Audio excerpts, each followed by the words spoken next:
I have conceptual-based synesthesia, and I believe that there is an entire discipline that we have not yet began studying. I don't know what to call it, but I would describe it as the architecture of metaphysical concepts like love, trust, and connection.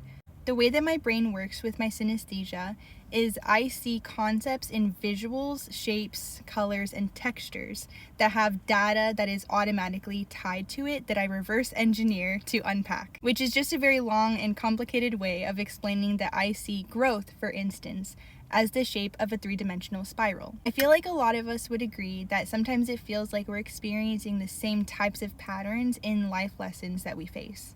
And the reason that I liken growth to the shape of a spiral is because growth involves integration. So even though it feels like you're facing this lesson again, you're actually just coming full circle and meeting a deeper level of that said lesson over and over, sometimes with higher stakes, until you've integrated it. Here's a visual example of what I'm talking about. This is an art piece that I created using my synesthesia to represent the feeling of being understood, which is not something that I generally feel being neurodivergent. The sphere is representative of me. It's made of a heavier texture, something like concrete, to represent what I carry within my life experiences. The darker purple areas are representative of my deeper psyche, parts of my psyche that I have not yet integrated. The lighter purple is representative of hope, but you can see that it's more closer to the edges.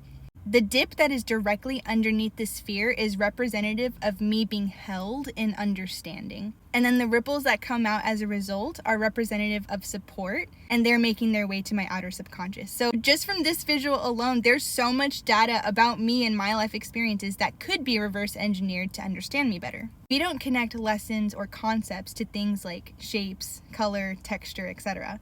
But I think that it could be really useful if we did. For example, based on my life experiences and my neurodivergence, growth to me looks like a spiral, but to someone else it would look different. If we could actually visually map out our differences in experience to bridge gaps in connection, I think it could be so useful.